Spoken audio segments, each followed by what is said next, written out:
السلام نے صحابہ کی سائیکالوجی ٹرین کر دی تھی، ٹھیک ہے؟ تو ہمیں بھی اب اپنی سائیکالوجی نبی علیہ السلام اور صحابہ کی سائیکالوجی کے اوپر لے کے آنی. یہ سب میرر آف سائیکالوجی، نفسیات کا مسئلہ ہے. ہماری قوم جو ہے نا، یہ پیر پکڑنے سے لے کے کھڑے ہونے تک کا سفر کر چکی ہے ہندوؤں سے. تو یہ کھڑا ہونا بند نہیں کر رہی فار سم ریزن. کھڑے ہونے کے پیچھے جو معاملات ہیں نا، اس کی تفصیل میں نہیں جا رہا ہوں کیونکہ آپ نے سوال نہیں کیا. لیکن وہ تو کافی حدیثیں بھی کوٹ کرتے ہیں اس پہ. اور کافی حدیثیں کہتے ہیں کہ مطلب حدیث بھی ہیں جس میں وہ اس کو جائز قرار دے رہے ہیں. وہ حدیث وغیرہ نہیں بتاتے کوئی ہیں. حدیث نہیں، نعوذ باللہ نعوذ باللہ، ایسی کوئی حدیث نہیں. کوئی جائز والی حدیث، کوئی ایسی حدیث ہے کہ کھڑا ہونا جائز ہے؟ یہ تو بات ہی غلط ہے، ٹھیک ہے؟ اور یہی آرگیومنٹ بنتا ہے. قومی ترانہ اور اپنے والدین یا اساتذہ کے ادب کے لیے کھڑا ہونا جی جائز ہے. یہ جو لوگ ناجائز کہہ رہے ہیں وہ ان لوگوں کے اپنے ایک جذباتی دنیا ہے، ان کو مبارک ہو.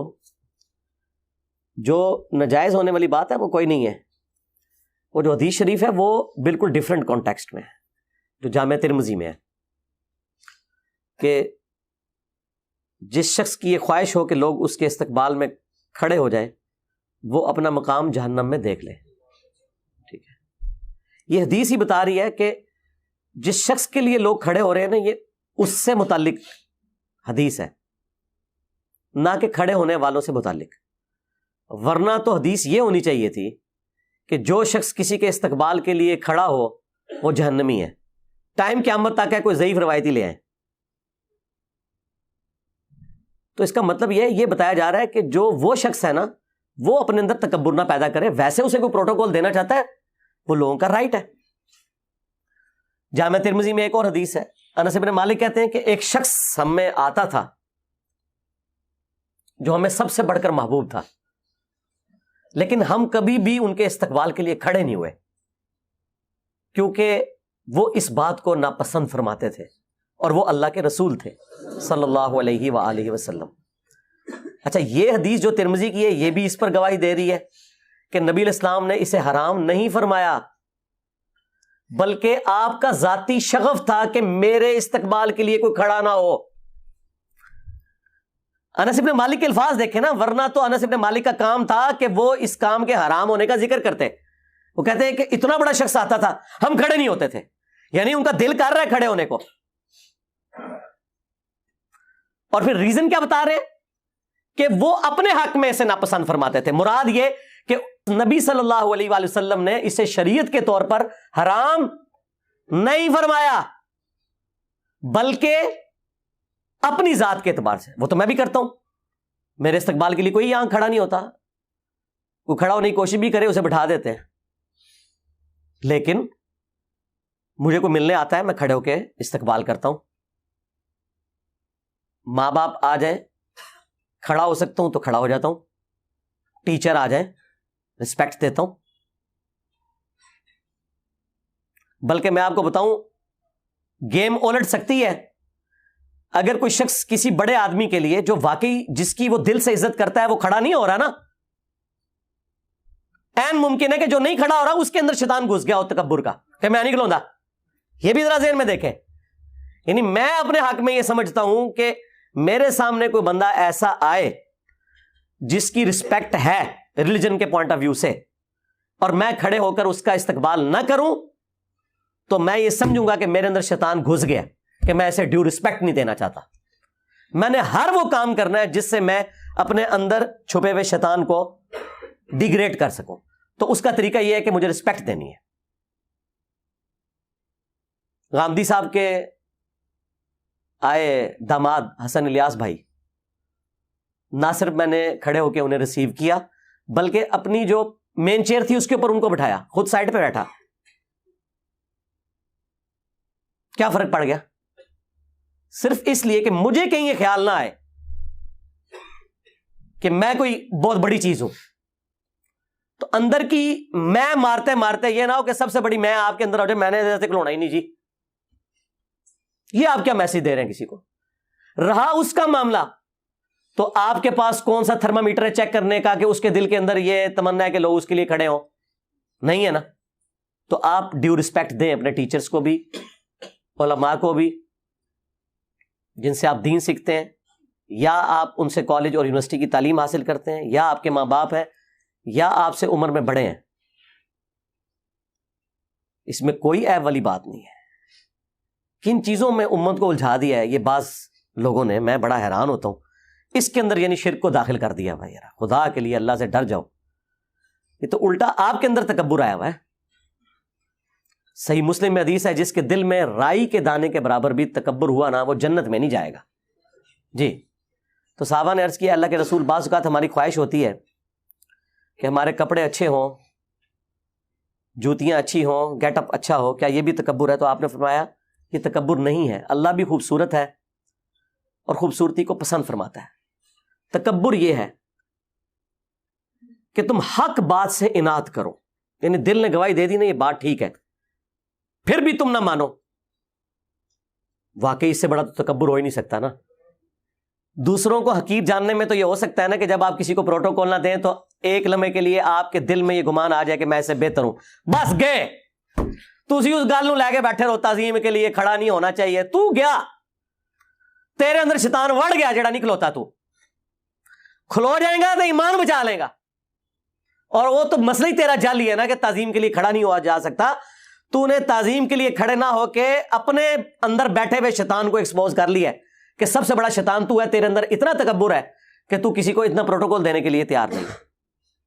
دوسری طرف تو آپ کو بتاتے ہیں کہ سیدہ فاطمہ جب آتی ہیں حضور کھڑے ہو جاتے ہیں ان کے استقبال کے لیے، چادر بچھا دیتے، مرحبا پیاری بیٹی، بوسہ دیتے، سب کچھ۔ یہ نارمز ہوتی ہیں، یہ کون سا دین تم لوگ سکھا رہے ہو آ کے؟ بخاری مسلم دونوں میں حدیث ہے، سعد ابن معاذ رضی اللہ تعالیٰ عنہ اوس کے سردار تھے۔ یہ دو ڈومیننٹ بندے ہیں سعد نام کے، انصار مدینہ میں سے، سعد ابن معاذ اور سعد ابن عبادہ۔ سعد ابن معاذ اوس کے سردار اور سعد ابن عبادہ خزرج کے سردار۔ ان دونوں کی وجہ سے اسلام پھر پھیلا ہے۔ تو سعد ابن معاذ کو غزوہ خندق کے موقع پر ایک تیر لگا ان کے گھٹنے میں، زخم لگ گیا ان کو۔ پھر انہوں نے دعا بھی کی تھی کہ اے اللہ، اگر مشرکین عرب سے کوئی جنگ اب باقی نہیں ہے نا نبی علیہ السلام کی، اور عرب کی سرزمین میں آپ کا غلبہ ہو چکا، تو اسی زخم سے مجھے شہادت کی موت دے دینا۔ اور وہ ان کا زخم پھر دوبارہ سے کھل گیا اور وہ شہید ہو گئے اس میں، کیونکہ خندق کے موقع پر ہی بخاری میں آتا ہے حضور نے یہ کہہ دیا تھا کہ یہ آخری دفعہ مشرکین عرب آئے ہیں اب یہاں، اب تم ان پہ چڑھائی کرو گے۔ اور وہی ہوا کہ دیکھیں نا، اس سے پہلے وہ بدر میں آئے، احد میں آئے، خندق میں آئے، لیکن اس کے بعد نبی علیہ السلام ہی گئے۔ پہلی دفعہ تو صلح حدیبیہ ہو گئی اور اس کے بعد پھر فتح مکہ ہوئی۔ تو اب جب ان کے گھٹنے پہ تیر لگا ہوا تھا، بنو قریظہ کا فیصلہ کر کے وہ جب واپس آئے، وہ اپنے گدھے پہ سوار تھے، تو نبی علیہ السلام نے ان کے قبیلے کے لوگوں سے فرمایا قوموا الی سیدکم، اپنے سردار کی طرف کھڑے ہو جاؤ۔ تو وہ کہتے ہیں کہ جی اس سے مراد کو استقبال کے لیے کھڑا ہونا نہیں تھا، وہ اس لیے تھا کہ تاکہ انہیں زخمی حالت میں گدھے سے نیچے اتارا جاتا، ورنہ نبی علیہ السلام کہتے قوموا لسیدکم، اپنے سردار کے لیے کھڑے ہو جاؤ، یہ تو تھا اپنے سردار کی طرف کھڑے ہو جاؤ۔ یرا نبی علیہ السلام کیٹاگوریکل سٹیٹمنٹ دے رہے ہیں، اگر ان کو اتارنا ہوتا تو حضور 2 بندوں کی ڈیوٹی لگاتے، پورے قبیلے کو کہتے، ایک بندے کو گدھے سے اتارنے کے لیے پورے قبیلے کو کہا جا رہا ہے کہ اپنے سردار کی طرف کھڑے ہو جاؤ۔ ایک پروٹوکول کے لیے اتارنا بھی مقصود تھا، لیکن ایک پروٹوکول دینا بھی رہا۔ خود نبی علیہ السلام، میں نے آپ کو پہلے بتایا، آپ کی اپنی ذاتی پسند ناپسند اپنی جگہ، لیکن نبی علیہ السلام نے کبھی اس طرح کے معاملات امت کے اوپر امپوز نہیں کیے جو آپ کی ذاتی شخصیت سے متعلق ہوتے تھے۔ یہ 2 الگ چیزیں ہیں۔ تو یہ حدیث واضح ثبوت ہے۔ صحابہ کرام نبی علیہ السلام کے مبارک ہاتھوں کو چومتے تھے، بلکہ وہ ترمذی میں اور ابو داؤد میں تو حدیث ہے، وہ چند یہودی آئے تھے، انہوں نے تو نبی علیہ السلام کے پاؤں مبارک بھی چومے تھے، لیکن یہ پاؤں والا پروٹوکول صرف نبی علیہ السلام کا ہے، ہاں یہ ذہن میں رکھیے گا۔ ہم پاؤں چومنے کے کسی کے حق میں بھی قائل نہیں ہیں سوائے رسول اللہ صلی اللہ علیہ وآلہ وسلم کے. البتہ ہاتھ چومنا وہ آپ کسی بھی رسپیکٹیبل پرسنالٹی کے ہاتھ چومیں بغیر رکوع تک جھکے ہوئے, ہاتھوں کو بلند کریں اور چومیں. اس کے ثبوت میں وہ حدیث موجود ہے الادب المفرد کے اندر. امام بخاری نے الگ سے آداب کے اوپر ایک کتاب لکھی ہے الادب المفرد. اس میں وہ لے کے آئے کہ سلمہ ابن اکوا رضی اللہ تعالیٰ عنہ جو درجنوں میل تک پیدل دوڑ سکتے تھے, اور نبی الاسلام نے کہا تھا کہ ہمارے پیادوں میں سلمہ بن اکوا سے بہتر شخص کوئی نہیں ہے. جس طرح وہ آج کل آپ وہ ریڈ انڈینز کو یا افریقنز کو دیکھتے ہیں نا, تھکتے ہی نہیں ہے. صحابہ کرام میں سلمہ ابن اکوا تھے, یہ اکیلے بھاگ کے گئے تھے اور نبی الاسلام کے اونٹ چھڑوا کے لے آئے تھے. بخاری میں آتا ہے وہ جو چند قبیلے کے لوگوں نے حضور کے وہ اونٹ ہانک کے لے گئے تھے. تو ان کو 2 تابعین ملنے کے لیے آئے. بس گفتگو شروع ہوئی تو سلمہ ابن اکوا نے کہا کہ یہ میرے ہاتھ ہیں جن سے میں نے حضور کے ہاتھوں پر بیعت کی ہوئی ہے. بس یہ بات کرنی تھی نا, وہ تابعین ایک دم کھڑے ہوئے اور انہوں نے ان کے ہاتھوں کو پکڑ کے بوسہ دیا. یہ حدیث الادب المفرد کے اندر موجود ہے. اور اس سے یہ بھی ثابت ہوا کہ سلمہ ابن اکوا نے اپنے دونوں ہاتھوں کا ذکر کیا کہ حضور کے ساتھ انہوں نے اس سے مصافحہ اور بیعت کی. اور دوسرا تابعین نے حضور کی نسبت کی وجہ سے اس صحابی کے ہاتھوں کو چوما کہ یہ وہ ہاتھ ہیں جنہوں نے ہمارے نبی کے ہاتھوں میں ہاتھ دیا ہوا ہے. ویسے تو امام بخاری صحیح بخاری میں بھی لے کے آئے ہیں کہ ابن مسعود کہتے ہیں کہ نبی الاسلام نے اپنے دونوں مبارک ہاتھوں میں میرا ہاتھ لے کے مجھے تشہد تعلیم فرمایا تھا, التحیات للہ والصلوات والطیبات. اس پہ امام بخاری نے باب باندھا ہے 2 ہاتھ سے مصافحہ کا مشروع ہونا. امام بخاری نے اسے ثابت کیا ہے کہ نبی الاسلام سے یہ اصلاً ثابت ہو گیا کہ آپ نے ایک صحابی کے ہاتھ کو اپنے دونوں ہاتھوں میں لیا. اب یہ جب ہم اہل حدیث کو بتاتے ہیں کہ یار یہ تو بخاری میں لکھا ہوا ہے, اوپر امام بخاری نے اس سے رزلٹ بھی نکالا ہے, ایون اوپر چیپٹر کی ہیڈنگ میں وہ لے کے بھی آئے ہیں اسلاف کے بارے میں کہ وہ 2 ہاتھ سے مصافحہ کرتے تھے. اب لیکن چونکہ اب انہوں نے ایک ضد بنائی ہوئی ہے, وہ کہتے ہیں یہ امام بخاری کا اپنا فہم ہے, ہم نہیں مانتے. تو پھر میں نے انہیں الادب المفرد سے یہ حدیث پیش کی تھی موقوفاً سلمہ ابن اکوا والی کہ یار یہ تو ثابت ہے. کہتے نہیں جی وہ ابن مسعود کا تو 1 ہاتھ تھا اور حضور کے 2 ہاتھ تھے.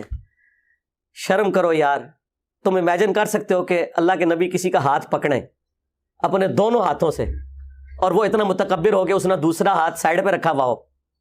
یہ ہو ہی نہیں سکتا. ہمارا کام صرف قرآن و سنت کی روشنی میں سچ بات حق بات پہنچانا ہے, مانتا ہے مانے, نہیں مانتا نہ مانے.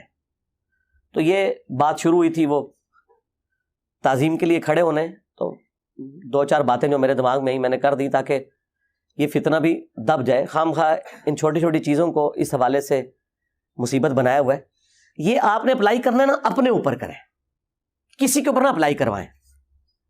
یعنی آپ اپنے لیے نہ کسی کو کھڑے ہونے دیں, لیکن کسی کو یہ کیوں کہتے ہیں کہ آپ فلاں فلاں کے لیے نہ کھڑے ہو؟ یہ کون سا دین ہے یار؟ اپنی طرف سے آپ نے اپنی خواہشات کو دین کا نام دیا ہوا ہے, یہ کام چھوڑ دیں. اور جو احادیث آپ پیش کرتے ہیں وہ بالکل ان کا کوئی لینا دینا نہیں ان معاملات کے ساتھ. وہ میں نے ساری احادیث خود ایکسپلین کر دی ہیں اور بارہا کر چکا ہوں, اور الحمدللہ میں اپنے اوپر عامل ہوں کہ میں اپنے استقبال کے لیے کسی کو کھڑا نہیں ہونے دیتا, الحمدللہ. صلو علی محمد و آل محمد, اللہم صلی علی محمد و علی آل محمد و اصحاب محمد و ازواج محمد اجمعین الی یوم الدین.